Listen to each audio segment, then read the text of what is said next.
ഹരേ കൃഷ്ണ. എല്ലാ ഭക്തജനങ്ങൾക്ക് സ്വാഗതം. അടിയൻ്റെ വിനീതമായ നമസ്കാരം. നമ്മൾ മഹാഭാരതത്തിൻ്റെ ഓരോരോ ദിവസം യുദ്ധങ്ങളിൽ എന്തൊക്കെയാണ് നടന്നത്, യുദ്ധത്തിൻ്റെ ആ 18 ദിവസങ്ങളാണ് നമ്മളിപ്പോൾ ചർച്ച ചെയ്തുകൊണ്ടിരിക്കുന്നത്. കഴിഞ്ഞ ദിവസം അതായത് യുദ്ധത്തിൻ്റെ കഴിഞ്ഞ സത്സംഗത്തിൽ, അതായത് ഇന്ന് രാവിലെ നമ്മൾ ചർച്ച ചെയ്തതിൽ പഠിച്ചത്, ഭീഷ്മര് 5 അസ്ത്രങ്ങൾ അദ്ദേഹത്തിൻ്റെ എല്ലാ തപോബലവും ആവാഹിച്ചു വെച്ചിരിക്കുകയായിരുന്നു പാണ്ഡവരെ കൊല്ലാൻ വേണ്ടി. പക്ഷെ ഭഗവാൻ കൃഷ്ണൻ അർജുനെ അയച്ച് ആ അസ്ത്രങ്ങൾ തിരിച്ചെടുക്കുകയാണ്. അതോടുകൂടി പാണ്ഡവർ രക്ഷപ്പെടുകയാണ്. അതിനുശേഷം എന്താണ് സംഭവിച്ചതെന്നാണ് നമ്മൾ ഇനി പഠിക്കാൻ പോകുന്നത്. ഓം നമോ ഭഗവതേ വാസുദേവായ. ഓം നമോ ഭഗവതേ വാസുദേവായ. ഓം നമോ ഭഗവതേ വാസുദേവായ. ഓം നമോ ഭഗവതേ വാസുദേവായ. നാരായണം നമസ്കൃത്യം നരം ചൈവ നരോത്തമം ദേവീം സരസ്വതീം വ്യാസം തതോ ജയമുദീരയേ. നഷ്ടപ്രായേഷു അഭദ്രേഷു നിത്യം ഭാഗവതസേവയാ ഭഗവതി ഉത്തമശ്ലോകേ ഭക്തിർഭവതി നൈഷ്ഠികേ. കൃഷ്ണായ വാസുദേവായ ദേവകീ നന്ദനായ ച നന്ദഗോപകുമാരായ ഗോവിന്ദായ നമോ നമഃ. ഓം അജ്ഞാനതിമിരന്ധസ്യ ജ്ഞാനാഞ്ജനശലാഘായ ചക്ഷുരുന്മിലിതം യേന തസ്മൈ ശ്രീഗുരുവേ നമഃ. ശ്രീചൈതന്യമനോഭീഷ്ടം സ്ഥാപിതം യേന ഭൂതലേ സ്വയം രൂപകദാ മह्यं ദദാതി സ്വപദാന്തികം. വന്ദേഹം ശ്രീഗുരോം ശ്രീയുതാപദകമലം ശ്രീഗുരും വൈഷ്ണവാംശ്ച ശ്രീരൂപം സാഗ്രജാതം സഗണരഘുനാഥാന്വിതം തം സജീവം സാദ്വൈതം സാവധൂതം പരിജനാസഹിതം കൃഷ്ണചൈതന്യദേവം ശ്രീരാധാ കൃഷ്ണപാദാൻ സഗണലളിത ശ്രീവിശാഖാന്വിതംശ്ച. നമോ ഓം വിഷ്ണുപാദായ കൃഷ്ണപ്രേഷ്ഠായ ഭൂതലേ ശ്രീമതേ ജയപതാക സ്വാമിന്നിതി നാമിനേ. നമാചാര്യപാദായ നിതായ് കൃപപ്രദായിനേ ഗൗരകഥാദാമദായ നഗരഗ്രാമതാരിണേ. നമോ ഓം വിഷ്ണുപാദായ കൃഷ്ണപ്രേഷ്ഠായ ഭൂതലേ ശ്രീമതേ ഭക്തിവേദാന്ത സ്വാമിനിതി നാമിനേ. നമസ്തേ സാരസ്വതേ ദേവേ ഗൗരവാണി പ്രചാരിണേ നിർവിശേഷശൂന്യവാദി പാശ്ചാത്യദേശതാരിണേ.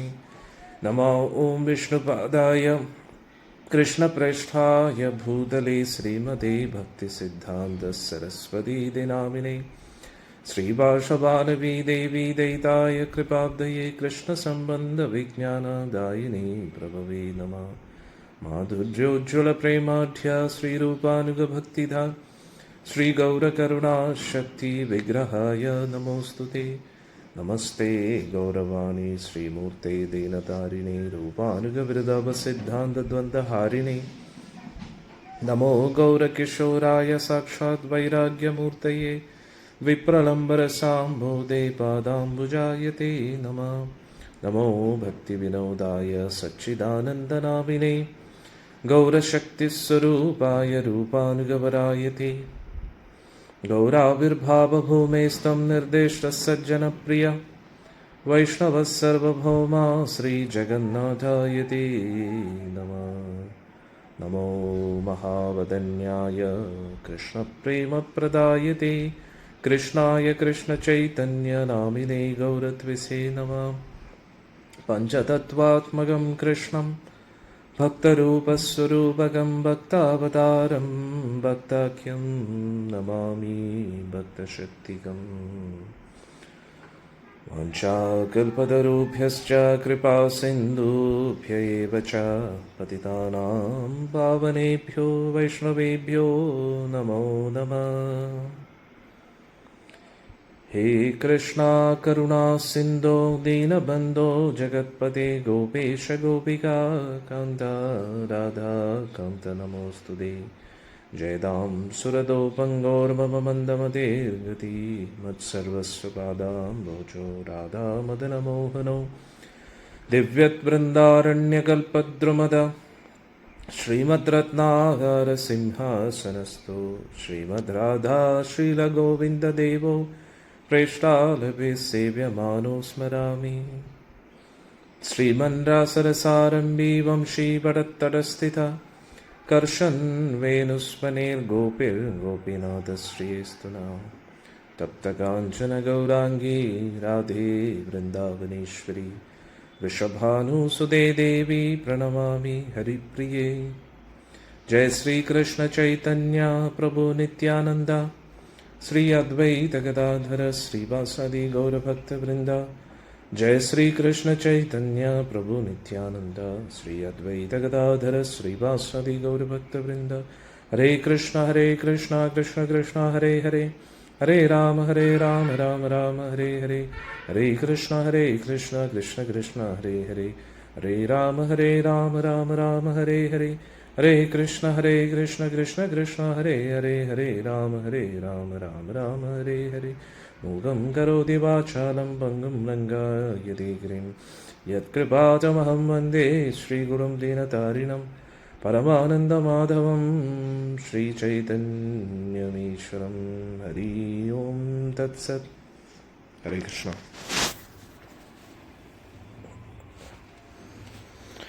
നമുക്ക് ചർച്ച തുടരാം.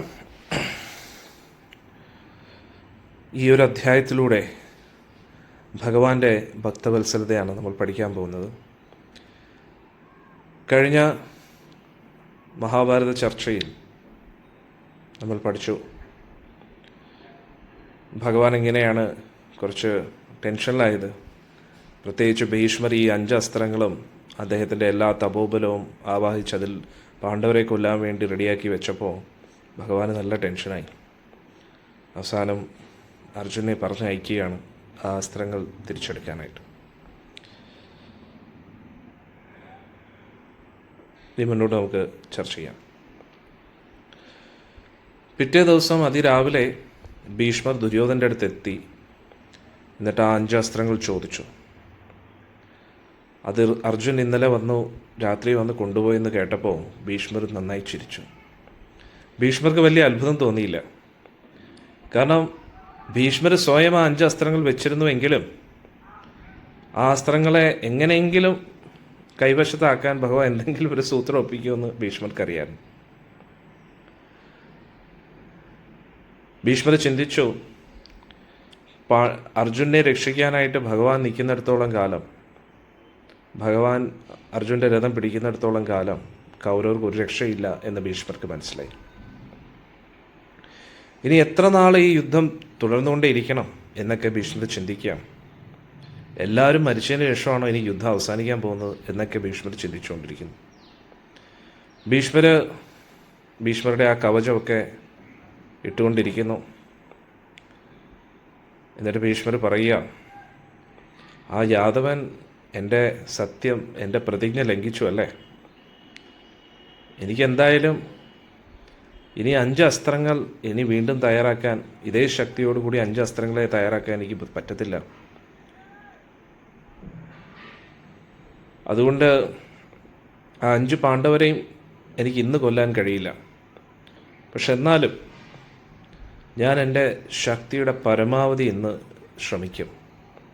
എൻ്റെ കഴിവിൻ്റെ പരമാവധി ഞാൻ ഇന്ന് യുദ്ധം ചെയ്യും.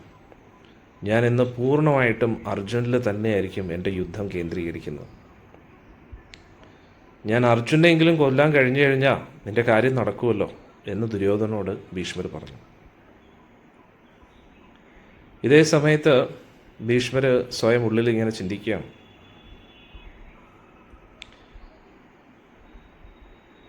ഭഗവാൻ യുദ്ധത്തിൽ അസ്ത്രം എടുക്കത്തില്ല, ആയുധം കയ്യിലെടുക്കത്തില്ല എന്നൊരു പ്രതിജ്ഞ എടുത്തിട്ടുണ്ട്.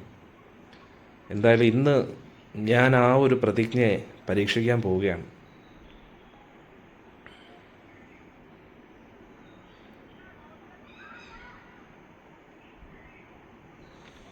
ആ യാദവ നായകൻ എൻ്റെ പ്രതിജ്ഞ തെറ്റിച്ചില്ലേ, ഇനി അദ്ദേഹത്തിൻ്റെ പ്രതിജ്ഞ ഞാൻ തെറ്റിക്കും എന്നൊരു ഭീഷ്മർ ചിന്തിക്കാൻ തുടങ്ങി. എന്നാൽ ഇതിലൂടെ ഒരു കാര്യം എന്തായാലും ഉറപ്പാണ്,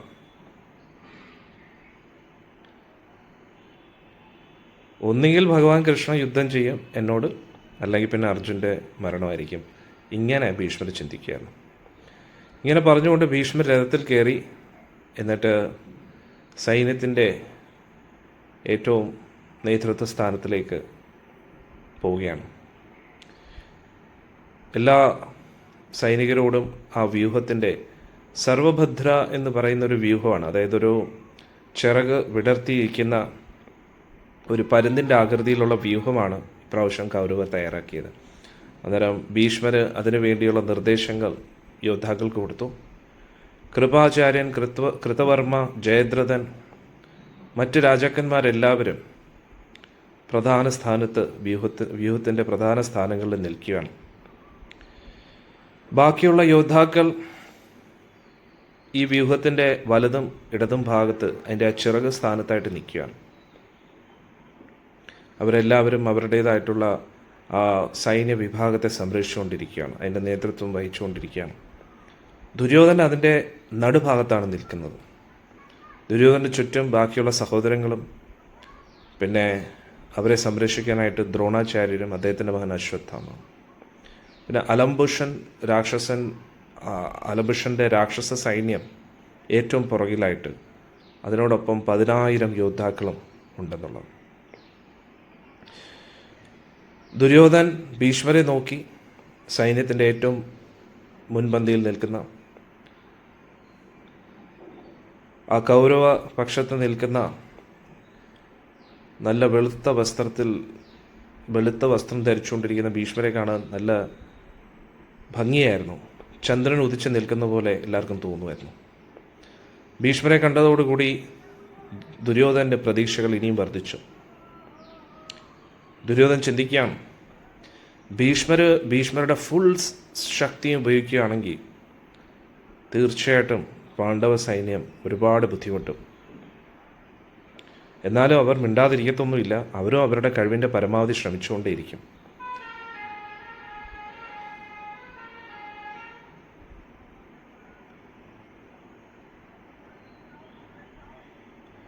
എന്നിട്ട് ദുര്യോധൻ ചിന്തിക്കുകയാണ്, അങ്ങനെ ആ പാണ്ഡവരെ തടയാൻ പറ്റുന്ന ഒരേ ഒരാളേ ഉള്ളൂ എന്ന് പറഞ്ഞിട്ട് ദുര്യോധൻ ഇങ്ങനെ ചിന്തിക്കുകയാണ്.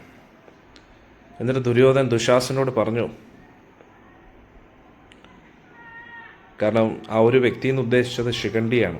കാരണം ശിഖണ്ഡിക്ക് മാത്രമേ ഭീഷ്മരെ കൊല്ലാൻ കഴിയൂ. അതുകൊണ്ട് ദുര്യോധൻ ദുശാസനോട് പറഞ്ഞു, ഇന്ന് പിതാമഹൻ നമ്മുടെ ശത്രു സൈന്യത്തെ ഒരു കാട്ടുതീ എങ്ങനെയാണോ ഈ ഉണങ്ങിയ പുല്ലിനെയൊക്കെ കത്തി ചാമ്പലാക്കുന്ന അതേപോലെ യുദ്ധം ചെയ്യാൻ പോവുകയാണ്. അത് നമ്മൾ ഇത്രയും വർഷം കാത്തിരുന്ന ആ നിമിഷം നമ്മുടെ മുന്നിലെത്തിയിരിക്കുകയാണ്. അതുകൊണ്ട് നമ്മുടെ ഏറ്റവും വലിയ കർത്തവ്യം ഭീഷ്മരെ സംരക്ഷിക്കുക എന്നതാണ്. ശിഖണ്ഡി ഒഴികെ ആരൊക്കെ ഭീഷ്മരുടെ മുമ്പിൽ നിന്ന് വരുന്നോ അവരെല്ലാം മരിക്കാൻ പോവുകയാണ്. അതുകൊണ്ട് ശിഖണ്ഡി പിതാമഹൻ്റെ മുമ്പിൽ വരാതെ നീ നോക്കണം എന്ന് ദുര്യോധൻ ദുശാസനോട് പറയുകയാണ്. അങ്ങനെ ദുര്യോധൻ പറഞ്ഞ ഉടൻ തന്നെ ഒരു കൂട്ടം യോദ്ധാക്കൾ ഭീഷ്മരുടെ അടുത്തേക്ക് എത്തി. എന്നിട്ട് ഭൂമിയെ കുലുക്കുന്ന രീതിയിൽ അത്രയ്ക്ക് ശക്തമായിട്ട് എല്ലാ യോദ്ധാക്കളും മുന്നോട്ട് പോവുകയാണ്. ഇതേ സമയത്ത് എതിർപക്ഷത്തെ പാണ്ഡവ സൈന്യം യുദ്ധത്തിനായിട്ട് തയ്യാറായി നിൽക്കുകയാണ്. എല്ലാവരും അവരുടെ കവചമൊക്കെ നിർമ്മിച്ച് ഒരു വ്യൂഹം തയ്യാറാക്കി അവിടെ നിൽക്കുകയാണ്. അവർ അവരുടെ ശത്രുക്കളെ കാത്തു നിൽക്കുകയാണ്. അർജുനന് തൊട്ടടുത്തായിട്ട് ദൃഷ്ടദ്യുമ്നനുണ്ട്.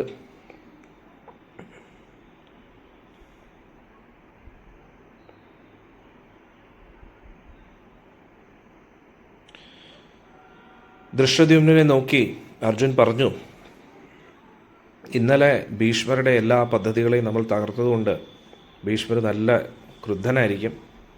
അതുകൊണ്ട് ശിഖണ്ഡിയെ മുൻനിർത്തി വേണം നമ്മളിന്ന് യുദ്ധം ചെയ്യാൻ. ഞാൻ അങ്ങയുടെ സഹോദരനെ എന്തായാലും രക്ഷിക്കുന്നതായിരിക്കും എന്ന് പറഞ്ഞു.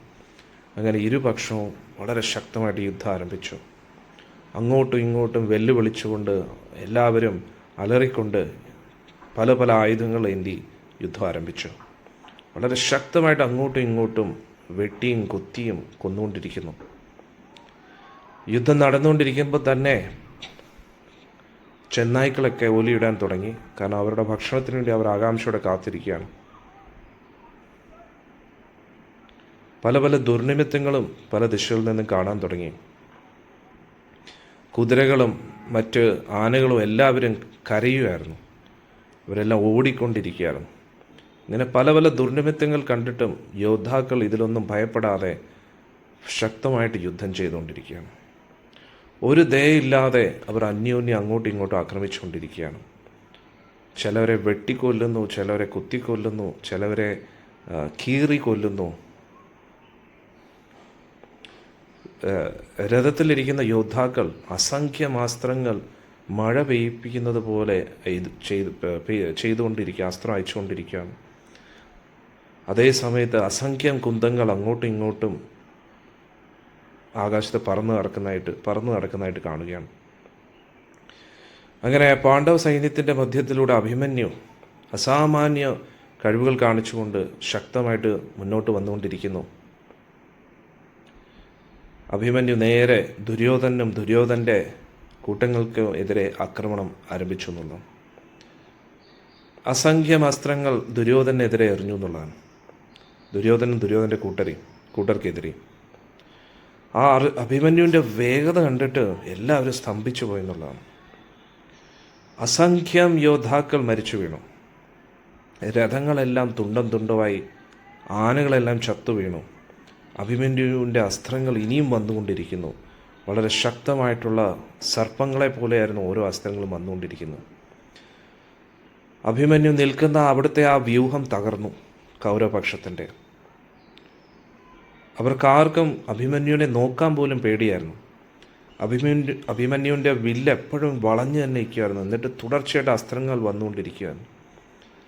അവരെല്ലാം തകർത്തുകൊണ്ടിരിക്കുന്ന സമയത്ത് കൗരവർക്ക് തോന്നി ഇത് രണ്ടാമത്തെ അർജുനാണോ. അഭിമന്യുവിൻ്റെ ആ യുദ്ധത്തിൽ ഒരു പാളിച്ച പോലും അവർക്ക് കാണാൻ കഴിഞ്ഞു. ഒരു തെറ്റുപോലും സംഭവിക്കുന്നില്ല, ഒരു ബലഹീനതയും കാണുന്നില്ല. അഭിമന്യു ഒരു ഭയമില്ലാതെ ദ്രോണാചാര്യരുമായിട്ട് യുദ്ധം ചെയ്തു. കൃപാചാര്യർ, അശ്വത്ഥാമ, അവരെല്ലാവരും ഒരുമിച്ച് ശ്രമിച്ചു അഭിമന്യുവിനെ തടുത്തു നിർത്താനായിട്ട്. പക്ഷെ അവർക്ക് ആർക്കും അതിൽ വിജയിക്കാൻ കഴിഞ്ഞില്ല. അഭിമന്യു പോകുന്ന ആ കൂട്ടത്തിൽ നിൽക്കുന്ന സൈനികർ എല്ലാവരും അങ്ങോട്ടും ഇങ്ങോട്ടും ഓടാൻ തുടങ്ങി. ഈ ഒരു ദുരിതാവസ്ഥ കണ്ടിട്ട് ദുര്യോധനൻ ഉടനെ അലംബുഷനെ വിളിച്ചു, രാക്ഷസനായ അലംബുഷനെ. എന്നിട്ട് പറഞ്ഞു, അലംബുഷ, സുഭദ്രാപുത്രൻ ഉണ്ടാക്കുന്ന നാശനഷ്ടങ്ങൾ നീ കണ്ടില്ലേ? ഒറ്റയ്ക്ക് അവൻ ഇത്രയും പേരെ കൊന്നു. അവനെ തടുത്തു നിർത്താൻ നീ അല്ലാതെ വേറെ ആർക്കും അതിനുള്ള ബലമില്ല. അതുകൊണ്ട് എത്രയും പെട്ടെന്ന് പോകും. ഈ സമയം കൊണ്ട് ഭീഷ്മരും ദ്രോണരും ഞാനും അർജുനെ വെല്ലുവിളിക്കാമെന്ന് പറഞ്ഞു. അലംബുഷൻ തലകുനിച്ച് ആ ആജ്ഞ ശിരസാ വഹിച്ചുകൊണ്ട് യുദ്ധത്തിനായിട്ട് പോവുകയാണ്. എല്ലാവരുടെയും ചെവിക്കല്ല് പൊട്ടിക്കുന്ന രീതിയിൽ ഉറക്കെ അലറിക്കൊണ്ടാണ്, ഭൂമിയെ മുഴുവൻ കുലുക്കിക്കൊണ്ടാണ് അവൻ അങ്ങോട്ട് പോകുന്നത്. അവൻ്റെ അലർച്ച കേട്ടിട്ട് യോദ്ധാക്കൾ എല്ലാവരും ഭയപ്പെട്ടു. പക്ഷേ അഭിമന്യുവിന് വലിയ സന്തോഷമായി അലംബുഷൻ വരുന്നതായിട്ട് കണ്ടിട്ട്. ഉടൻ തന്നെ അഭിമന്യു സാരഥിയെടുത്ത് പറഞ്ഞു, എത്രയും പെട്ടെന്ന് അവൻ്റെ അടുത്തോട്ട് രഥം കൊണ്ടുപോകാൻ. അഭിമന്യുവിനെ നോക്കിയപ്പോൾ രഥത്തിൽ നിന്നുകൊണ്ട് നൃത്തം ചെയ്യുകയാണോ എന്ന് തോന്നി. ആ രീതിയിലായിരുന്നു പല ദിശകളിലും അഭിമന്യു അസ്ത്രങ്ങൾ അയക്കുന്നത്. അലംബുഷൻ്റെ കൂട്ടത്തിൽ വന്ന രാക്ഷസ സൈന്യം അഭിമന്യുവിനെ സഹായിക്കാൻ നിന്ന എല്ലാ യോദ്ധാക്കളെയും തകർത്തുകൊണ്ടിരിക്കുകയാണ്. അലംബുഷൻ്റെ വേഗത കാരണം ആയിരക്കണക്കിന് യോദ്ധാക്കളാണ് നിമിഷങ്ങൾക്കകം അവിടെ മരിച്ചു വീണത്. ഒരുപാട് പാണ്ഡവർ മരിച്ചുകൊണ്ടിരിക്കുകയായിരുന്നു, പാണ്ഡവ സൈന്യം. രാക്ഷസന്മാരുടെ ഈ ശക്തി കണ്ടിട്ട് ദ്രൗപദിയുടെ 5 പുത്രന്മാർ അതിവേഗതയിൽ അവിടെ എത്തുകയാണ്. എന്നിട്ട് യുധിഷ്ഠിരൻ്റെ മകനായ പ്രതിവിന്ധ്യൻ ആ രാക്ഷസൻ്റെ കവചം, അലംബുഷൻ്റെ കവചം അസംഖ്യം അസ്ത്രങ്ങൾ കൊണ്ട് തകർക്കുകയാണ്. എന്നിട്ട് ആ കവചത്തെ കുത്തിക്കേറി ആ അസ്ത്രം രാക്ഷസൻ്റെ ശരീരത്തെ കുത്തി തുളച്ച് രക്തമെല്ലാം ഒഴുകിക്കൊണ്ടിരിക്കുകയായിരുന്നു അവൻ്റെ ശരീരത്തിൽ നിന്നും. വീണ്ടും പല പല ദിശകളിൽ നിന്നും അലംബുഷനെതിരെ പ്രതിവിന്ധ്യൻ അസ്ത്രങ്ങൾ അയച്ചുകൊണ്ടിരിക്കുകയാണ്. ആ അസ്ത്രങ്ങളെല്ലാം കൊണ്ട് മുറിവേറ്റ് ഒരു ചവിട്ട് കൊണ്ട പാമ്പിനെ പോലെ അവൻ ദേഷ്യം കൊണ്ട് വിറച്ചുകൊണ്ടിരിക്കുകയാണ്. പക്ഷെ എന്നിട്ടും അവന് പിടിച്ചിരിക്കാൻ കഴിയുന്നില്ല. അവൻ്റെ രഥത്തിൽ അവ ഏകദേശം ബോധം കെടുന്ന അവസ്ഥയിലേക്കായി. കുറച്ച് നിമിഷം അവൻ്റെ സ്വബോധം തിരിച്ചു കിട്ടാൻ വേണ്ടി അവൻ കാത്തു നിന്നു.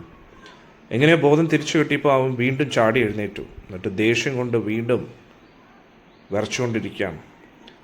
വീണ്ടും അവൻ കുറച്ച് അസ്ത്രങ്ങൾ ഈ പാണ്ഡവരുടെ 5 മക്കളുടെ വില്ലുകളെ ഒടിക്കുകയാണ് ആ അസ്ത്രങ്ങൾ കൊണ്ട്.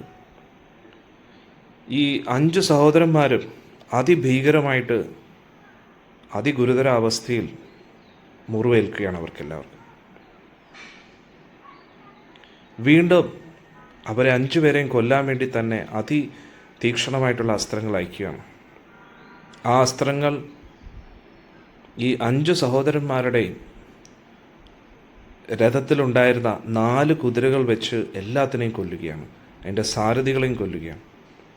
വീണ്ടും വീണ്ടും ഈ 5 സഹോദരന്മാരെ അസ്ത്രങ്ങൾ കൊണ്ട് നിറയ്ക്കുകയാണ്. ആ അസ്ത്രങ്ങളെല്ലാം കുത്തിക്കേറി പോവുകയാണ് അവരുടെ ശരീരത്തിൽ. എന്നിട്ടും അലംബുഷൻ നിർത്താതെ അസ്ത്രങ്ങൾ ഇങ്ങനെ അയച്ചുകൊണ്ടേയിരിക്കുന്നു. ആ സമയത്ത് ഉടൻ തന്നെ അഭിമന്യു അവിടെ ഇടയ്ക്ക് വരികയാണ്. അഭിമന്യു കുറേ അസ്ത്രങ്ങൾ കൊണ്ട് അലംബുഷനെ തടയുകയാണ്. ഉടൻ തന്നെ അലംബുഷൻ സുഭദ്രാപുത്രനായ അഭിമന്യുവിനെ ആക്രമിക്കാൻ ആരംഭിക്കുകയാണ്.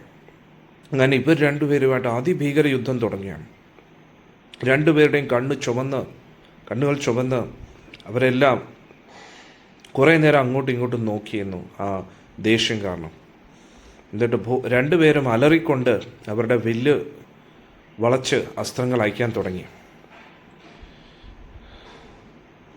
രാക്ഷസൻ ഉടൻ തന്നെ അലംബുഷൻ മായാശക്തികൾ പ്രയോഗിക്കാൻ തുടങ്ങി. അഭിമന്യു ദിവ്യാസ്ത്രങ്ങൾ കൊണ്ട് അതിനെ തകർത്തു. ഇവർ രണ്ടുപേരുടെ ഇടയിലുള്ള അന്തരീക്ഷം അസ്ത്രങ്ങളെ കൊണ്ട് നിറഞ്ഞു എന്നുള്ളതാണ്. അസ്ത്രങ്ങൾ കൊണ്ട് മേഘങ്ങൾ സൃഷ്ടിക്കപ്പെട്ടു. ആ രീതിയിലായിരുന്നു അങ്ങോട്ടും ഇങ്ങോട്ടും അസ്ത്രങ്ങൾ എറിഞ്ഞുകൊണ്ടിരിക്കുന്നത്. തീയും പുകയും ഇരുവരുടെയും ഇടയ്ക്ക് ഇങ്ങനെ വന്നുകൊണ്ടേയിരിക്കുകയായിരുന്നു. രണ്ടുപേരും അന്യോന്യം എതിരാളികളുടെ ബലഹീനതയെ പരിശോധിച്ചുകൊണ്ടേയിരിക്കുകയായിരുന്നു. രണ്ടുപേരും അങ്ങോട്ടും ഇങ്ങോട്ടും എതിരാളികളുടെ നെഞ്ച് തുളച്ചു കയറുന്ന രീതിയിൽ അസ്ത്രങ്ങൾ അയച്ചു. അവരുടെ കൈയും കാലും ഒക്കെ കുത്തിക്കയറുന്ന രീതിയിൽ അസ്ത്രങ്ങൾ അയച്ചു. രണ്ടുപേരും രക്തത്തിൽ കുളിച്ച് നിൽക്കുകയാണ്. എന്നിട്ടും രണ്ടുപേരും കീഴടങ്ങാൻ തയ്യാറായില്ല.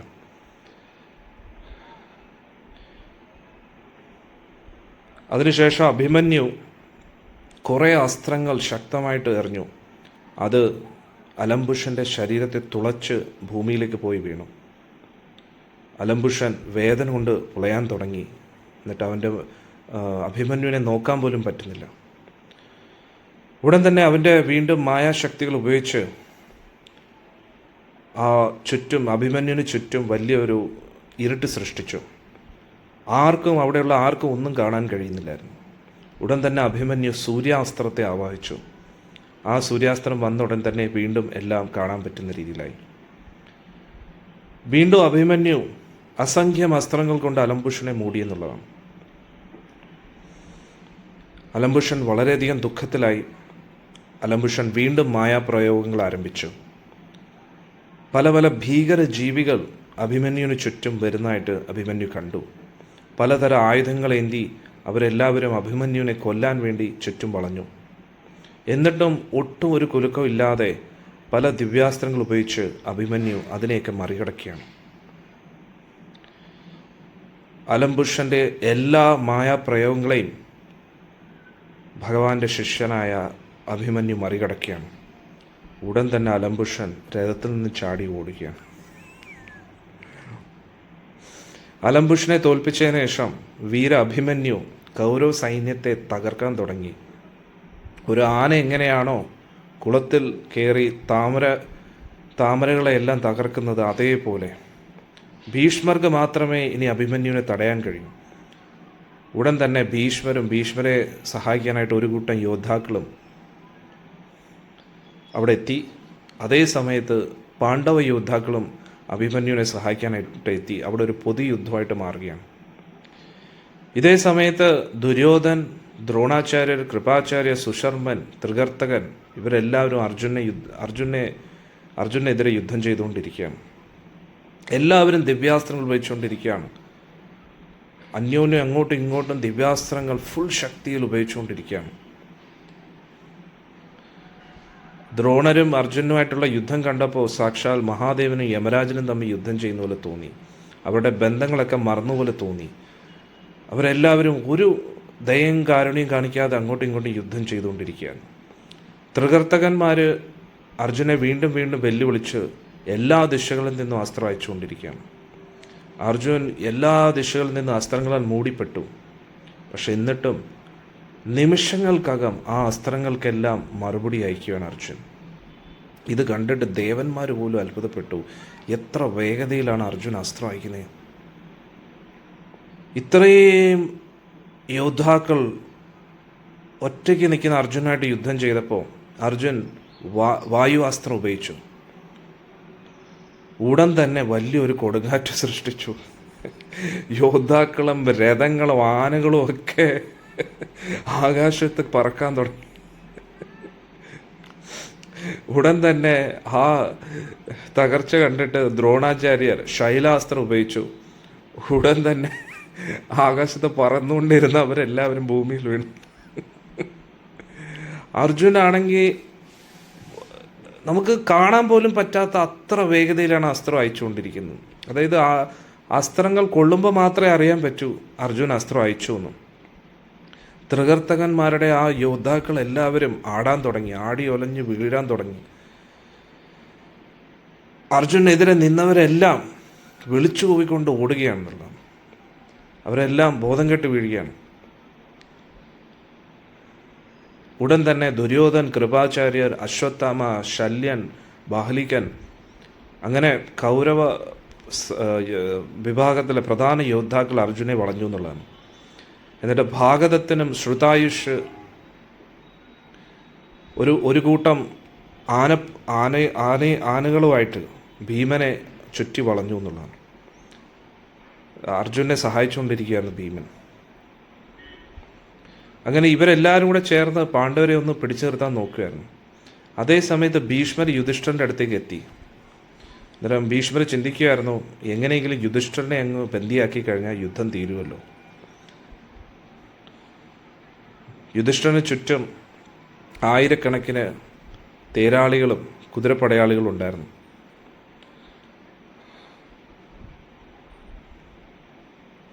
ഒപ്പം ദൃഷ്ടദ്യുമ്നനും സാത്വികി, ശിഖണ്ഡി ഇവരെല്ലാവരും ഭീഷ്മരെ ആക്രമിക്കാൻ തുടങ്ങി. അതേസമയത്ത് ഭീമൻ ഒരു കൂട്ടം ആനകളാൽ ചുറ്റും വളഞ്ഞത് കണ്ടിട്ട് ഭീമൻ ഉടനെ നാക്ക് പുറത്തിട്ടു. ഇങ്ങനെ ഭീമന് വലിയ സന്തോഷമായി. ആനകളെ കാണുമ്പോൾ ഭീമന് വലിയ സന്തോഷമാണ്. ഉടനെ രഥത്തിൽ നിന്ന് ചാടി പുറത്തിറങ്ങി ഗദയും പിടിച്ചുകൊണ്ട് അലറിക്കൊണ്ട് മുന്നോട്ട് വന്നു. അപ്പോഴേക്കും ആനപ്പുറത്തിരിക്കുന്ന യോദ്ധാക്കൾ ഭീമനെ ചവിട്ടി ചതയ്ക്കാൻ വേണ്ടി മുന്നോട്ട് വരികയാണ്. അവരെല്ലാവരും അവരുടെ കയ്യിലിരിക്കുന്ന അങ്കുശം കൊണ്ട് ആന ഇങ്ങനെ കുത്തിക്കൊണ്ടിരിക്കുകയാണ്. ആന ഇങ്ങനെ നിർബന്ധിച്ചുകൊണ്ടിരിക്കുന്ന ഈ ഭീമനെ ചവിട്ടാനായിട്ട്. അന്നേരം പക്ഷേ ഒരു കാറ്റിൻ്റെ വേഗതയിൽ ഭീമൻ അവരുടെ ഇടയിൽ കൂടെ ഒക്കെ ചാടിക്കൊണ്ടിരിക്കുകയാണ്. എന്നിട്ട് അതിൻ്റെ ഇടയിൽ നന്നായിട്ട് വീശി ആനയുടെ നെറ്റിക്ക് തന്നെ ഒരു അടി കൊടുക്കുക എന്നുള്ളത്. അവരെല്ലാം രക്തം തുപ്പി വീഴുകയാണ്, ആനകളെല്ലാം.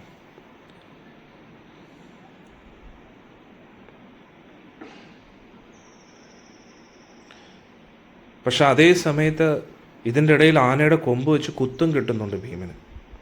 അത് കാരണം ഭീമൻ്റെ ദേഹത്തു നിന്ന് രക്തം ഇങ്ങനെ ഒഴുകിക്കൊണ്ടിരിക്കുകയാണ്. അതുകൊണ്ട് ഭീമന് ഇടയ്ക്ക് ദേഷ്യം വരുമ്പോൾ ഏതെങ്കിലും ആന കുത്തിക്കഴിഞ്ഞാൽ ഉടനെ അതിൻ്റെ ഈ എന്താ പറയുക, കൊമ്പ് പിടിച്ചിട്ട് വലിച്ചിങ് ഊരും എന്നുള്ളതാണ്. ഉടൻ തന്നെ ആന അവിടെ ബോധം കെട്ടി വീഴുന്നുള്ളതാണ്. ഈ ആനകളെല്ലാം വളരെ വിദഗ്ധമായിട്ടുള്ള പരിശീലനം ലഭിച്ച ആനകളാണ്.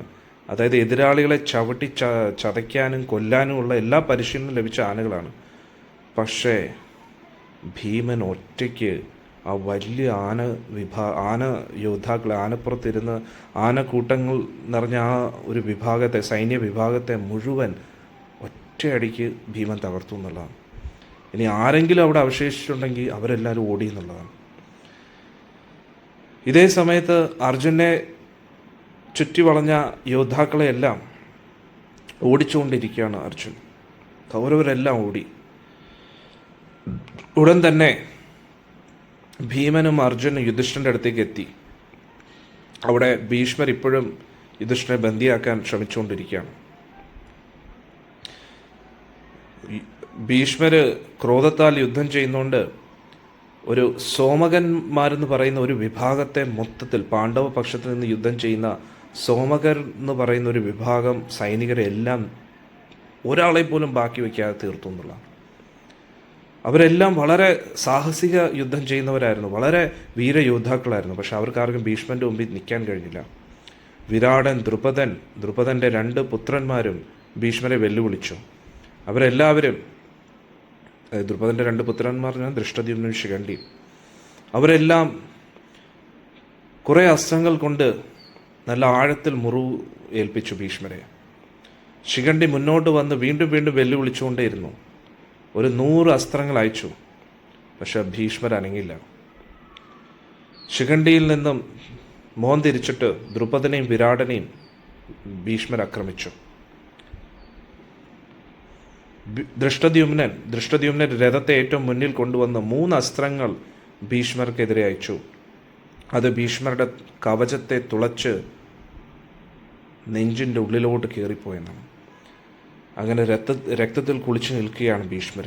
പക്ഷെ എന്നിട്ടും ഒട്ടും അനങ്ങാതെ ഭീഷ്മർ ദൃഷ്ടദ്യുമ്നെതിരെ 25 അസ്ത്രങ്ങൾ അയക്കുകയാണ്. എന്നിട്ട് വേറെ ഒരു അസ്ത്രം അയച്ച് ദ്രുപദൻ്റെ വില്ല് പൊട്ടിക്കുകയാണ്. ആ സമയത്ത് ഭീമനും അർജുനും അവിടെ എത്തിയെന്നുള്ളതാണ്. അങ്ങനെ ആ യുദ്ധം അതിതീവ്രമായി. 2 പേരും ഒട്ടും ഭയമില്ലാതെ അങ്ങോട്ടും ഇങ്ങോട്ടും യുദ്ധം ചെയ്യുകയാണ്.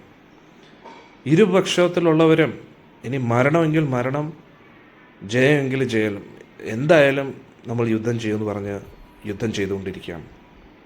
ആയുധങ്ങളെല്ലാം ഉയർത്തിപ്പിടിച്ചുകൊണ്ട് അങ്ങോട്ടും ഇങ്ങോട്ടും യുദ്ധം ചെയ്യുകയാണ്. ഒരുപാട് യോദ്ധാക്കൾ മരിച്ചു വീണു. മരിക്കുമ്പോഴും അവർ ചിരിച്ചുകൊണ്ടായിരുന്നു മരിച്ചത്.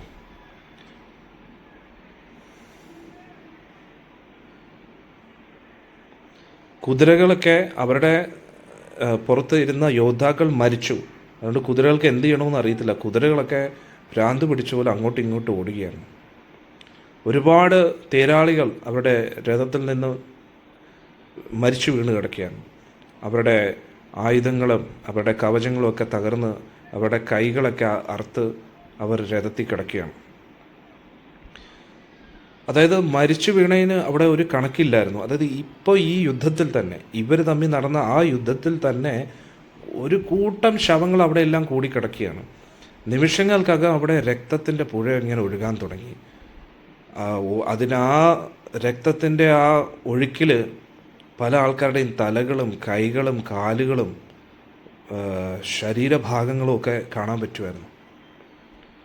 ഈ കാഴ്ച കാണുന്ന ഒരു ഭീരുവായ വ്യക്തികൾക്ക് ബോധക്ഷയം ഉണ്ടാവും അവർക്ക്. പക്ഷെ അതേ സമയത്ത് യോദ്ധാക്കൾക്ക് ഇതൊരു ഹരമായിട്ട് മാറുകയാണ്. ആ കൂട്ടക്കൊലപാതകം ഇനിയും വർദ്ധിച്ചുകൊണ്ടിരിക്കുകയാണ്. രാജാക്കന്മാരും ക്ഷത്രിയന്മാരും എല്ലാവരും ദുര്യോധനെ കുറ്റപ്പെടുത്തിക്കൊണ്ടിരിക്കുകയാണ്. ഈ ഒരു മരണത്തിനെല്ലാം, ഇത്രയും കൂട്ടക്കൊലപാതകത്തിന് കാരണം ദുര്യോധൻ മാത്രമാണ്.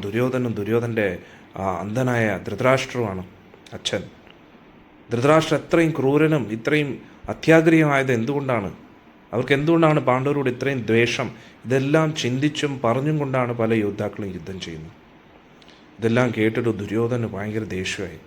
ദുര്യോധൻ ഭീഷ്മരെ നോക്കിയിട്ട് പറഞ്ഞു, അങ്ങ് ഈ അലർച്ചയൊന്നും കേൾക്കുന്നില്ലേ? അവരെന്നെ എൻ്റെ അച്ഛനെ കുറ്റപ്പെടുത്തുന്നത് കണ്ടില്ലേ? അങ്ങ് ദയവ് ചെയ്ത് ഉറച്ച തീരുമാനത്തോടുകൂടി യുദ്ധം ചെയ്യൂ, നമ്മുടെ ശത്രുക്കളെ കൊല്ലൂ. അങ്ങ് എന്താണ് ഇങ്ങനെ പക്ഷാഭേദം കാണിക്കുന്നത്? ഭീഷ്മര് കൈ ഉയർത്തി മിണ്ടാതിരിക്കൂ എന്നുള്ള ആംഗ്യത്തിൽ പറയുകയാണ്. എന്നിട്ട് ചുറ്റുമുള്ള യുദ്ധകളത്തിൽ നോക്കുകയാണ്. ഭീഷ്മർക്ക് അർജുൻ്റെ ആ രഥം കാണാൻ പറ്റി. കൊടിയടയാളം, ഹനുമാൻ്റെ കൊടിയടയാളമുള്ള ആ രഥം കണ്ടു. ഭീഷ്മർ വീണ്ടും കൃഷ്ണനെക്കുറിച്ച് ആലോചിച്ചു, ഭഗവാനെക്കുറിച്ച് ആലോചിച്ചു. എന്നിട്ട് ഭീഷ്മർ മനസ്സിൽ വിചാരിച്ചു, ഇനി ഭഗവാന്റെ പ്രിയപ്പെട്ട സുഹൃത്ത് ഇനി വലിയൊരു ആപത്തിലാകാൻ പോവുകയാണ്. എങ്ങനെ ചിന്തിച്ചുകൊണ്ട് ഇന്നലെ രാത്രി ആൾ വളരെ വിദഗ്ധമായിട്ട് സൂത്രങ്ങൾ ഉപയോഗിച്ച് 5 അസ്ത്രങ്ങളെ തട്ടിയെടുത്തു. ഇനി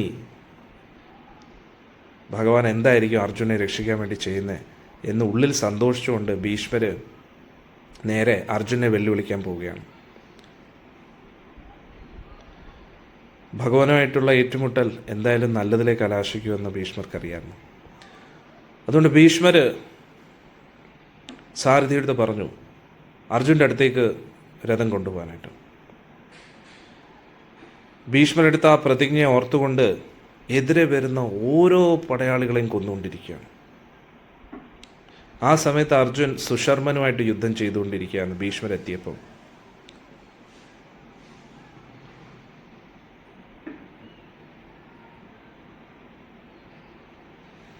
അതേ സമയത്ത് അർജുൻ്റെ മുമ്പിൽ ആർക്കും പിടിച്ചിരിക്കാൻ കഴിയുന്നില്ല.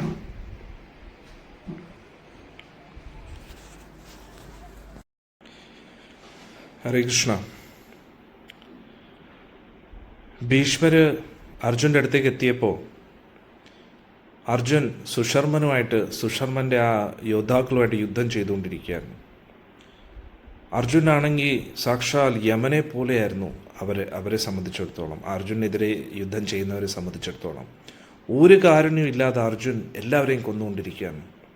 ഒരു നിമിഷം പോലും ആർക്കും അർജുൻ്റെ മുമ്പിൽ പിടിച്ചിരിക്കാൻ പറ്റുന്നില്ലായിരുന്നു. പല യോദ്ധാക്കളും ഭയത്താൽ ഓടാൻ തുടങ്ങി. ചിലവർ കുതിരകളെ പോലും അവിടെ ഇട്ടിട്ട് ഓടി. ചിലവർ അവരുടെ രഥത്തെ ഉപേക്ഷിച്ചിട്ടും പോയി.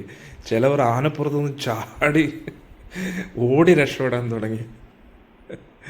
ചിലവർ എങ്ങനെയൊക്കെയോ ഒന്ന് ഓടി രക്ഷപ്പെട്ടു എന്ന്, തിരിഞ്ഞു പോലും നോക്കാൻ താല്പര്യമില്ലാതെ. സുശർമൻ എങ്ങനെയൊക്കെയോ അവരെയൊക്കെ തിരിച്ചു കൊണ്ടുവരാൻ ശ്രമിച്ചു. പക്ഷെ ആരും തിരിച്ചു വരാൻ കൂട്ടാക്കിയില്ല. നിമിഷങ്ങൾക്കകം സുശർമൻ്റെ ഒരേ ഒരു സഹോദരൻ മാത്രമേ അവിടെ യുദ്ധത്തിലുണ്ടായിരുന്നു. ദുര്യോധൻ സുശർമൻ്റെ ഈ അവസ്ഥ കണ്ടിട്ട് സഹായിക്കാനായിട്ട് എത്തി. ഭീഷ്മരും അവിടെ എത്തി.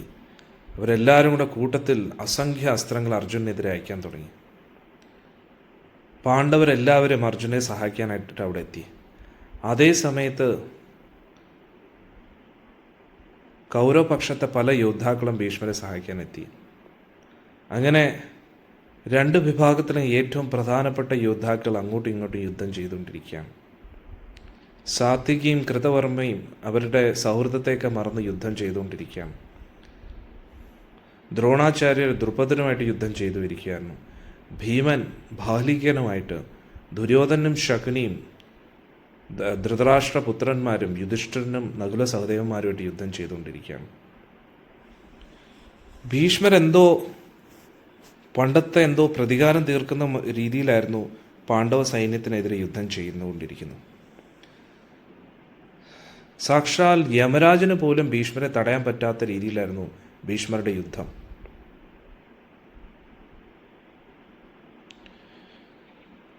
ഛേദിരാജ്യം, കാശി, കരുഷം എന്നീ സ്ഥലങ്ങളിൽ നിന്നും 10,000 തേരാളികൾ ഭീഷ്മർക്കെതിരെ യുദ്ധം ചെയ്തുകൊണ്ടിരിക്കുകയായിരുന്നു. പക്ഷെ അവരെ എല്ലാം നിമിഷങ്ങൾക്കകം ഭീഷ്മർ തീർത്തു എന്നുള്ളതാണ്. ഇപ്പോൾ പാണ്ഡവ സൈന്യത്തിലുള്ള എല്ലാവരും ഓടാൻ തുടങ്ങി. ഇതെല്ലാം കണ്ടിട്ട് ഭഗവാൻ കൃഷ്ണൻ അർജുനോട് പറഞ്ഞു, പാർത്ഥ, നീ ആകാംക്ഷയോടെ കാത്തിരുന്ന ആ നിമിഷം എത്തിയിരിക്കുകയാണ്. നീ വിരാട് രാജ്യത്തിൽ കൊട്ടാരത്തിൽ വെച്ച് പറഞ്ഞ കാര്യം നീ ഓർക്കുക. നീ പറഞ്ഞിരുന്നു, ദുര്യോധനന് കൂട്ടു നിൽക്കുന്ന എല്ലാവരെയും ഞാൻ കൊന്നിരിക്കുന്നു, അത് ഭീഷ്മർ ദ്രോണരെ ഉൾപ്പെടെ എന്നാണ് നീ പറഞ്ഞിരിക്കുന്നത്. നിൻ്റെ വാക്ക് പാലിക്കാൻ നിനക്ക് സമയമായി. അതുകൊണ്ട് നിൻ്റെ കർത്തവ്യം നീ നിറവേറ്റേണ്ടതാണ്. ഇതിൽ പിന്മാറരുത്. ഭീഷ്മരെ എത്രയും പെട്ടെന്ന് കൊല്ലൂ. ഭീഷ്മരെ നമ്മുടെ സൈന്യത്തെ മുഴുവൻ തീർക്കുന്നതിന് മുമ്പേ ഭീഷ്മരെ വധിക്കേണ്ടത് ഏറ്റവും അത്യാവശ്യമാണ്. ഇത് കേട്ടപ്പോൾ അർജുൻ തല ഇങ്ങനെ കുനിച്ച് നിൽക്കുകയാണ്. അർജുന് മനസ്സിലായി, എന്തായാലും ഇത് ഭീഷ്മരെ കൊല്ലേണ്ടി വരും. ദുഃഖത്താൽ ഒരുപാട് ഉത്സാഹമൊക്കെ കെട്ടിട്ട് കൃഷ്ണനെ നോക്കിയിട്ട് പറഞ്ഞു, ഭഗവാനെ, ക്ഷത്രിയന്മാരുടെ കർത്തവ്യങ്ങൾ വളരെ ബുദ്ധിമുട്ടുള്ളത് തന്നെ. ഒരിക്കലും കൊല്ലാൻ ആഗ്രഹിക്കാത്ത വ്യക്തികളെ കൊല്ലേണ്ട ഒരു സാഹചര്യം വന്നിരിക്കുകയാണ്. അവർ സമ്പത്തിന് വേണ്ടിയാണ് എതിരെ നിൽക്കുന്നെങ്കിലും കൂടി. ജനാർദ്ദന, എന്തായാലും അങ്ങ് പറഞ്ഞ പോലെ ഞാൻ ചെയ്യാം. ഇത് തന്നെയാണ് എൻ്റെ ഏറ്റവും വലിയ കർത്തവ്യം. അങ്ങ് എത്രയും പെട്ടെന്ന് എൻ്റെ രഥം ഭീഷ്മരുടെ അടുത്തേക്ക് കൊണ്ടെത്തിക്കുന്നു. ഉടൻ തന്നെ ഭഗവാൻ കുതിരകളുടെ ഞാണ് പിടിച്ച് അത് നേരെ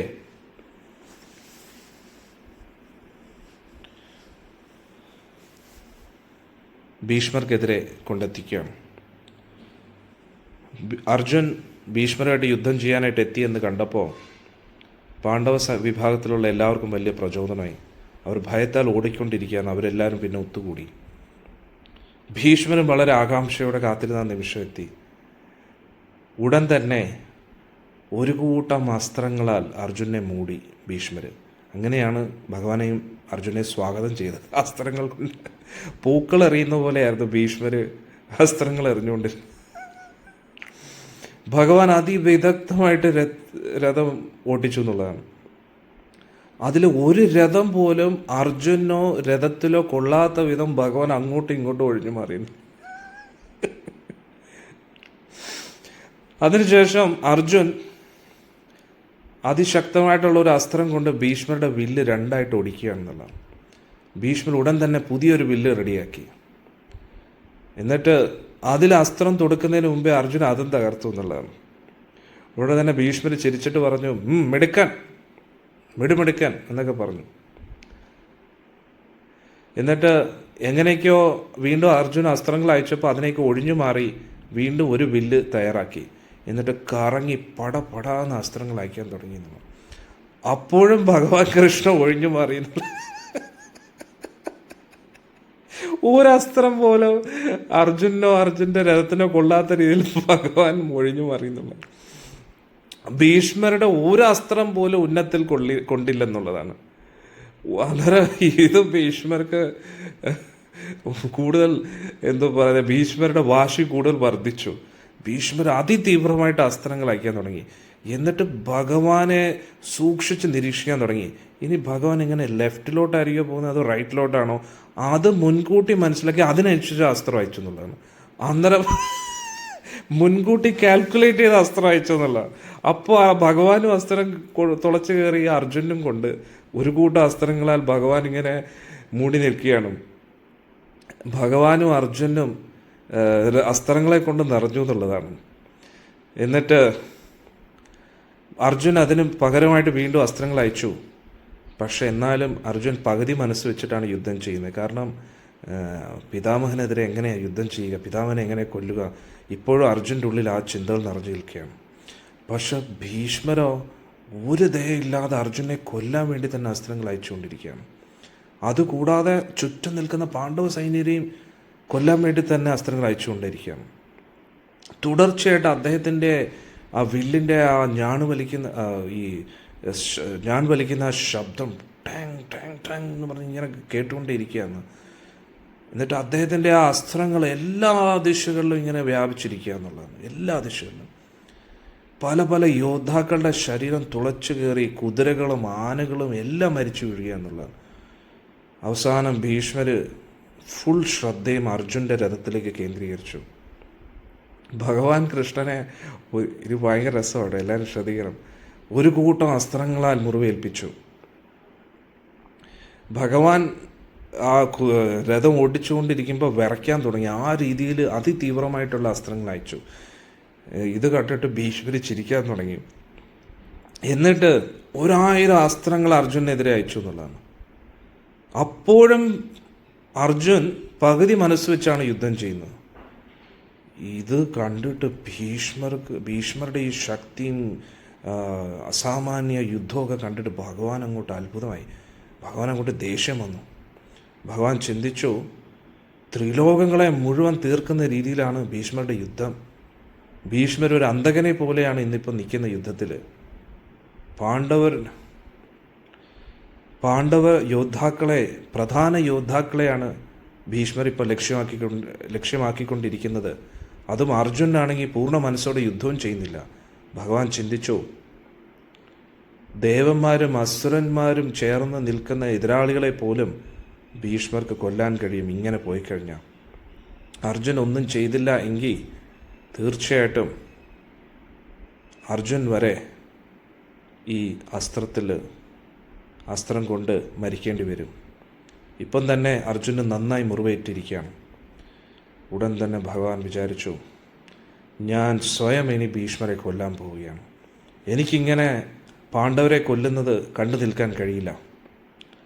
അർജുൻ ചെയ്യേണ്ട കർത്തവ്യം അർജുൻ ചെയ്യുന്നില്ല, ഭീഷ്മരോടുള്ള ബഹുമാനം കാരണം. അതുകൊണ്ട് പാണ്ഡവരുടെ ഈ ഭാരം ഞാൻ തന്നെ തീർക്കാം.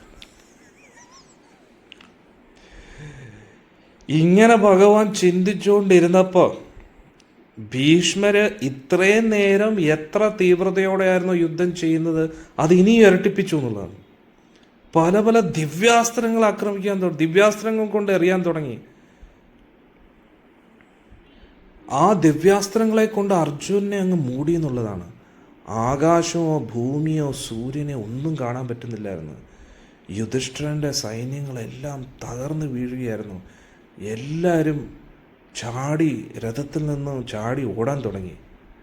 അർജുൻ്റെ രഥം മൊത്തത്തിൽ കാണാൻ പറ്റാത്ത രീതിയിൽ മൂടിപ്പെട്ടിരിക്കുകയാണ്. അർജുനെയോ ഭഗവാൻ കൃഷ്ണനെയോ കൊടി അടയാളത്തെ പോലും കാണാൻ പറ്റുന്നില്ലായിരുന്നു.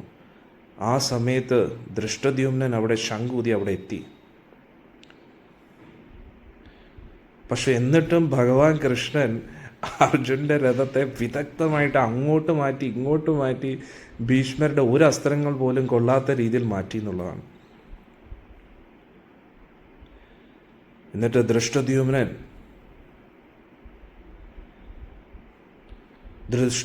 വരുന്നതായിട്ട് കണ്ടിട്ട് ഭഗവാൻ പറഞ്ഞു, ദൃഷ്ടദ്യുമ്ന, നമ്മുടെ യോദ്ധാക്കളെല്ലാം ഓടിക്കൊണ്ടിരിക്കുകയാണ്. ഒരു മാൻപേടെ സിംഹം ഇങ്ങനെ ആക്രമിക്കുന്നത് അതേപോലെ ഈ ഭീഷ്മര് നമ്മുടെ പാണ്ഡവ സൈന്യത്തെ തീർത്തുകൊണ്ടിരിക്കുകയാണ്. ഇനി ദൃഷ്ടദ്യുമ്ന നീ കാണൂ, ഞാൻ സ്വയം എൻ്റെ എല്ലാ പ്രതിജ്ഞകളും തെറ്റിച്ചുകൊണ്ട് ഈ ഭീഷ്മരെ ഞാൻ ഇന്ന് കൊല്ലാൻ പോവുകയാണെന്ന് പറഞ്ഞു. ഭീഷ്മരെ മാത്രമല്ല, ഭീഷ്മരുടെ കൂട്ടത്തിൽ നിൽക്കുന്ന എല്ലാവരെയും, ധൃതരാഷ്ട്ര പുത്രന്മാരെ എല്ലാവരെയും ഞാൻ കൊല്ലാൻ പോവുകയാണെന്ന്. എന്നിൽ നിന്ന് ഞാൻ ദേഷ്യത്താൽ നിന്നു കഴിഞ്ഞാൽ ആർക്കും എൻ്റെ മുമ്പിൽ പിടിച്ചിരിക്കാൻ കഴിയില്ല. ഞാൻ സ്വയം ഒറ്റയ്ക്ക് യുദ്ധം ചെയ്ത് ഈ രാജ്യം മുഴുവൻ യുധിഷ്ഠിരനെ സമ്മാനിക്കാൻ പോവുക എന്ന് പറഞ്ഞു. എന്നിട്ട് ഭഗവാൻ രഥത്തിൽ കുതിരയുടെ കയറൊക്കെ ഞാൻ എടുത്ത് ഒറ്റയേറി രഥത്തിൽ നടന്ന് ഒറ്റ ചാട്ടം. എന്നിട്ട് അവിടെ പോകുന്ന വഴിയിൽ കണ്ട ഒരു രഥത്തിൻ്റെ ചക്രം എടുത്ത് ഉയർത്തി. എന്നിട്ട് ആ ഭഗവാൻ സുദർശന ചക്രത്തെ പോലെ അത് പിടിച്ച് ഉയർത്തി എന്നുള്ള. എന്നിട്ട് ഭീഷ്മർക്ക് നേരെ ഒറ്റ ഓട്ടം എന്നുള്ളതാണ്. ഒരു സിംഹം ആനയെ ആക്രമിക്കാൻ വേണ്ടി എങ്ങനെ ഓടുന്നു ആ രീതിയിൽ ഓടി എന്നുള്ളതാണ്. ആ സമയത്ത് ഭഗവാന്റെ ആ സുന്ദരമായ പീതാംബരം ഇങ്ങനെ അന്തരീക്ഷത്തിൽ ഇങ്ങനെ പറക്കുന്ന പോലെ തോന്നുമായിരുന്നു. കാറ്റത്തിങ്ങനെ പറന്നുകൊണ്ടേയിരിക്കുകയായിരുന്നു. എന്നിട്ട് പൊടികളെല്ലാം പറക്കുന്ന ആ വായുവിൽ ഭഗവാന്റെ പീതാംബരവും അതിസുന്ദരമായിട്ട് കൊടി പറക്കുന്ന പോലെ പറന്നുകൊണ്ടിരിക്കുകയായിരുന്നു. എന്നിട്ട് ഭഗവാന്റെ കയ്യിലിരിക്കുന്ന ആ കുതിരയുടെ രഥത്തിൻ്റെ ആ ചക്രവും തിളങ്ങിക്കൊണ്ടിരിക്കുകയാണ്, കാരണം ഭഗവാന്റെ സ്പർശനം കൊണ്ട്. അന്നേരം എല്ലാവർക്കും തോന്നി കയ്യിലിരിക്കുന്ന താമരയാണോ. അത്രയ്ക്ക് ഭംഗി വർദ്ധിച്ചു ആ ചക്രത്തിന്. എന്നിട്ട് ഭഗവാന്റെ ദേഹത്തിൽ നിന്നും വേർപ്പ് തുള്ളികൾ ഇങ്ങനെ ഇട്ടിട്ട് വീഴുകയായിരുന്നു. അതും കാണാൻ വളരെ സുന്ദരമായിട്ടുള്ള കാഴ്ചയായിരുന്നു. ഭഗവാൻ ഭീഷ്മരുടെ അന്തകനായിട്ട് നിൽക്കുന്നത് കണ്ടിട്ട് കൗരവരെല്ലാം സ്തംഭിച്ചു പോയി. അവർ വിചാരിച്ചു, അയ്യോ, ഭീഷ്മരുടെ കാര്യത്തിനൊരു തീരുമാനം. ഭഗവാൻ കൗരവരുടെ മുഴുവൻ അന്തകനായിട്ട് അവിടെ നിൽക്കുകയായിരുന്നു, ഓടി വരികയായിരുന്നു. ഇത് കണ്ടിട്ട് ഭീഷ്മര് കിടുകിട വിറയ്ക്കാൻ തുടങ്ങി. പക്ഷെ കണ്ണീന്ന് തുടർച്ചയായിട്ട് ആ പ്രേമ അശ്രുക്കൾ, ഭഗവാനോടുള്ള പ്രേമഭക്തിയാൽ കണ്ണിങ്ങനെ നിറഞ്ഞു വരികയാണ്. എന്നിട്ട് ഭീഷ്മര് ചിന്തിക്കുകയാണ്, ഇവിടെ എൻ്റെ ജഗന്നാഥൻ ദാ വരുന്നു. അദ്ദേഹത്തിൻ്റെ ഭക്തന് വേണ്ടി എല്ലാ പ്രതിജ്ഞകളെയും ലംഘിച്ചുകൊണ്ട് എന്നെ കൊല്ലാനായിട്ട് വന്നിരിക്കുകയാണ്. അന്നേരം ഇനി എനിക്ക് ഇവിടെ നിൽക്കേണ്ട ആവശ്യമില്ല എന്ന് പറഞ്ഞ് ഭീഷ്മര വില്ലും അസ്ത്രങ്ങളും എടുത്ത് ദൂരെ എറിഞ്ഞു. എന്നിട്ട് ഭഗവാനോട് പറഞ്ഞു, കൃഷ്ണ വരൂ, ഒന്ന് വരൂ, എന്നെ ഒന്ന് കൊല്ലൂ. അങ്ങ് ദേവന്മാരുടെയും ഈശ്വരനാണ്. ഞാൻ അങ്ങയുടെ മുമ്പിൽ നമസ്കരിക്കുന്നു. അങ്ങ് അങ്ങയുടെ ഭക്തന് വേണ്ടി, അങ്ങ് അങ്ങയുടെ കൂട്ടുകാരന് വേണ്ടി സ്വന്തം പ്രതിജ്ഞ പോലും ലംഘിച്ചിരിക്കുന്നു. അങ്ങയുടെ ഭക്ത വത്സലത ഞാൻ ഇന്ന് കണ്ടുകൊണ്ടിരിക്കുന്നു. എന്നെ ഈ രഥത്തിൽ നിന്നും വീഴ്ത്തൂ കേശവ. അങ്ങയുടെ കൈ കൊണ്ട് മരിക്കുന്നത് ഈ പ്രപഞ്ചത്തിൽ ഏറ്റവും വലിയ സൗഭാഗ്യമല്ലേ ജനാർദ്ദന? ആ ഒരു ഭാഗ്യം എനിക്ക് നൽകണം. എൻ്റെ പേരും പ്രശസ്തിയും ഞാൻ ഇനിയും കൂടുതൽ കീർത്തിമാനായി ഭവിക്കും. ത്രിലോകങ്ങളിലും ഞാൻ അറിയപ്പെടും അങ്ങയുടെ കൈ കൊണ്ട് മരിക്കുകയാണെങ്കിൽ എന്നൊക്കെ പറഞ്ഞു. പക്ഷെ ഈ സമയത്ത് ഭഗവാന്റെ ആ പ്രതിജ്ഞ ലംഘിച്ചു, ഞാൻ കാരണം ലംഘിച്ചു എന്ന് പറഞ്ഞപ്പോൾ അർജുന് ഭയങ്കര വിഷമായി. എന്നിട്ട് ചിന്തിക്കുകയായിരുന്നു, ഞാൻ എൻ്റെ കഴിവിൻ്റെ പരമാവധി യുദ്ധം ചെയ്തിരുന്നുവെങ്കിൽ ഈ ഒരു അവസ്ഥയിലേക്ക് ഭഗവാൻ പോകത്തില്ലായിരുന്നു. അന്നേരം അർജുൻ ചിന്തിച്ചു. എന്നാലും ഭഗവാൻ പ്രതിജ്ഞ ലംഘിച്ചില്ലല്ലോ. കാരണം ആയുധമല്ലല്ലോ എടുത്തത്, ഒരു കുതിരയുടെ രഥത്തിൻ്റെ ചക്രം മാത്രമല്ലേ. പക്ഷെ എന്നാലും വിഡ്ഢികളായിട്ടുള്ള വ്യക്തികൾ ഒരിക്കലും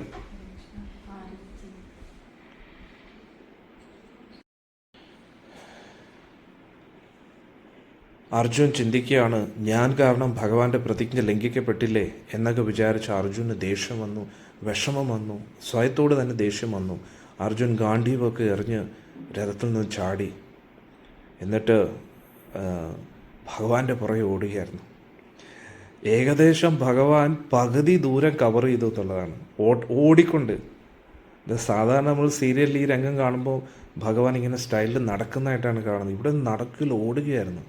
അന്നേരം നമ്മൾ മനസ്സിലാക്കണം, കുരുക്ഷേത്ര ഭൂമി എന്ന് പറയുന്നത് നല്ല എത്രയോ കിലോമീറ്റർ ചുറ്റളവിലുള്ള യുദ്ധക്കളമാണ്. രണ്ട് യോദ്ധാക്കൾ തമ്മിൽ എത്രയോ കിലോമീറ്റർ ദൂരം കാണുമെന്നുള്ളത്. അതായത് ഇടയ്ക്ക് മഹാഭാരതത്തിൽ ഇനി മുന്നോട്ട് പറയും, അർജുൻ അസ്ത്രം അയക്കുമ്പോൾ 3 കിലോമീറ്റർ ചുറ്റളവിലുള്ള എല്ലാവരും മരിച്ചു വീഴുമെന്നാണ്. അന്നേരം ഒന്ന് ആലോചിച്ച് നോക്കൂ, അർജുൻ്റെ റേഞ്ച് എന്തായിരിക്കും അസ്ത്രത്തിൻ്റെ. അന്നേരം മിക്കവാറും 3 കിലോമീറ്ററോളം ഭാഗം, 1.5 കിലോമീറ്ററോളം ഭാഗം ഓടിക്കാണും. അന്നേരം ഒന്ന് ആലോചിച്ച് നോക്കണം. അന്നേരം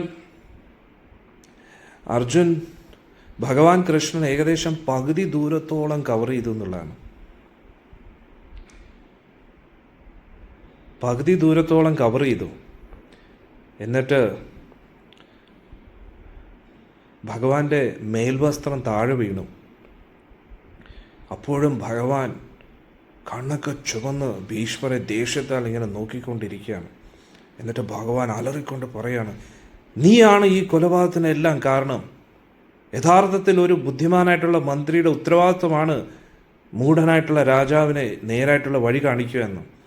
അതിന് നിനക്ക് പറ്റത്തില്ല എങ്കിൽ അങ്ങനെയുള്ള രാജാക്കന്മാരെ ഉപേക്ഷിക്കണം. അങ്ങനെ ഭീഷ്മരെ മുഴുവൻ കുറ്റം പറഞ്ഞുകൊണ്ട് ഭഗവാൻ ഓടിക്കൊണ്ടിരിക്കുകയാണ്. അപ്പോഴത്തേക്ക് അർജുൻ പുറകിൽ നിന്ന് ഓടുകയാണ്. എങ്ങനെയൊക്കെയോ ഓടി ഭഗവാന്റെ അടുത്തേക്ക് എത്തി. എന്നിട്ട് ഭഗവാന്റെ ഒരു കാലിൽ അങ്ങ് പിടിച്ചു. പക്ഷേ അർജുനെയും കൊണ്ട് ഭഗവാൻ ഓടുകയാണെന്നുള്ളത്. അർജുൻ ഭഗവാന്റെ തുടയിൽ ഇങ്ങനെ പിടിച്ച് ഈ ഭഗവാന്റെ വസ്ത്രം പറക്കുന്ന പോലെ അർജുനും പറന്നുകൊണ്ടിരിക്കുകയാണ്.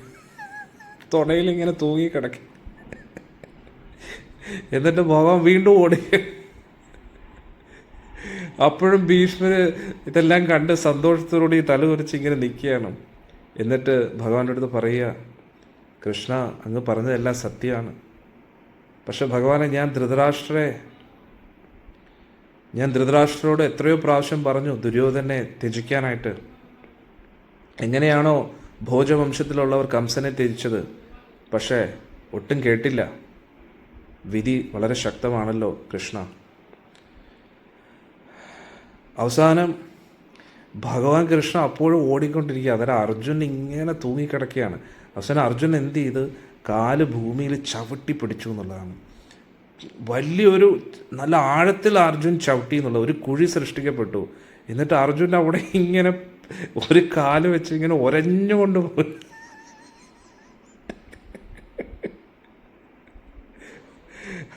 അന്നേരം നല്ല ആഴത്തിലൊരു കുഴി അർജുൻ ചവിട്ടിയിട്ട് പോലും ഭഗവാൻ എന്നിട്ട് ഒരു 10 ചുവട് മുന്നോട്ട് ഓടുകയാണെന്നുള്ളതാണ്.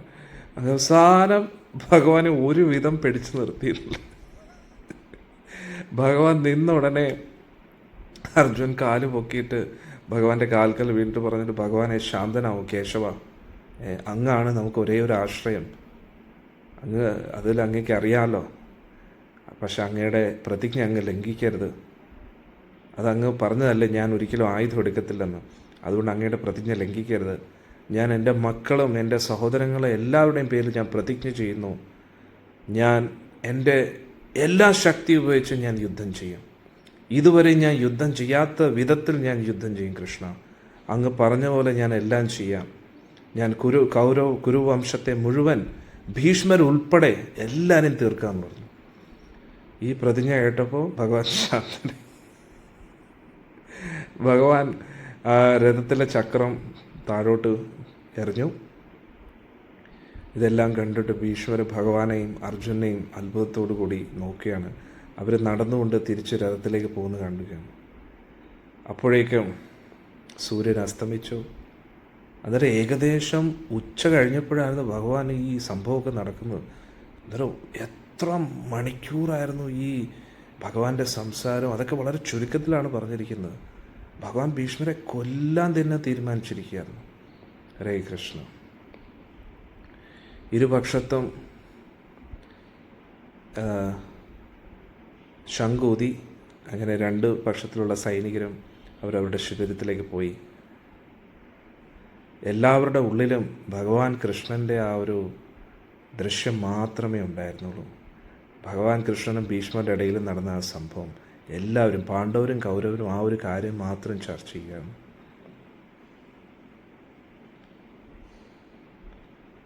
അതേസമയത്ത് ഭീഷ്മരുടെ ഉള്ളിലും ആ ദൃശ്യം അങ്ങ് പതിഞ്ഞു എന്നുള്ളതാണ്. ഭഗവാൻ ആ ചക്രം എടുത്ത് ഓടുന്ന രഥത്തിൻ്റെ ചക്രം എടുത്ത് ഭീഷ്മരെ കൊല്ലാൻ വേണ്ടി വന്ന ആ രംഗം ഭീഷ്മരുടെ ഉള്ളിലും അങ്ങ് പതിഞ്ഞു എന്നുള്ളതാണ്. എന്നിട്ട് ഭീഷ്മരും പറഞ്ഞു, ഈ ഒരു ദൃശ്യം എന്നും എൻ്റെ ഹൃദയത്തിൽ നിറഞ്ഞു നിൽക്കണേ. അതങ്ങനെ തന്നെയാണ്. പിന്നെ ഭീഷ്മർ ശർഷയിൽ ഈ ലോകം വിടാൻ പോകുന്ന ആ സമയത്ത് പോലും ഭീഷ്മർ അത് പറയുന്നുണ്ട്, ഇപ്പോഴും കൃഷ്ണ എനിക്ക് ആ ദൃശ്യം ഓർമ്മയുണ്ട്, അത് മാത്രം എന്നും എൻ്റെ ഹൃദയത്തിൽ നിറഞ്ഞു നിൽക്കണമേ എന്നാണ് ഞാൻ പ്രാർത്ഥിക്കുന്നത്. ഹരേ കൃഷ്ണ. ഇന്നത്തെ ഈ മഹാഭാരതം എല്ലാവർക്കും ഇഷ്ടപ്പെട്ടു എന്ന് വിചാരിക്കുന്നു. ഇങ്ങനെ ഉണ്ടായിരുന്നു, സൂപ്പറല്ലേ? ഭഗവാന്റെ ഭക്തവത്സലത. എല്ലാവരും ഇത് കേട്ടതിന് ശേഷം തീർച്ചയായിട്ടും നിങ്ങളുടെ കർത്തവ്യമാണ് കമൻസിൽ അതിൽ നിന്ന് നിങ്ങൾക്ക് ഇഷ്ടപ്പെട്ട കാര്യം പറയുക എന്നത്. കാരണം അതിലൂടെ നിങ്ങളുടെ ഹൃദയത്തിൽ ഭഗവാനെക്കുറിച്ചുള്ള സ്മരണ വർദ്ധിക്കും. അതുകൊണ്ട് അത് വായിക്കുമ്പോൾ മറ്റുള്ളവർക്കും അത് കേൾക്കാനായിട്ടൊരു പ്രചോദനം തോന്നും. അതുകൊണ്ട് എല്ലാവരും കമൻസിലിടുക. അത് ഫേസ്ബുക്കിലും യൂട്യൂബിലും കൂടാതെ വാട്സപ്പിലും ഇടണമെന്ന് ഞാൻ അഭ്യർത്ഥിക്കുന്നു. ഹരേ കൃഷ്ണ. വാട്സപ്പ് ഗ്രൂപ്പിൽ ഇന്ന് വന്ന എല്ലാവർക്കും ഭഗവാന്റെ അനുഗ്രഹം കിട്ടട്ടെ എന്ന് പ്രാർത്ഥിക്കുന്നു. ഇനി അടുത്ത ദിവസം യുദ്ധത്തിൽ എന്താ നടക്കുന്നത് നമുക്ക് നോക്കാം. ഹരേ കൃഷ്ണ.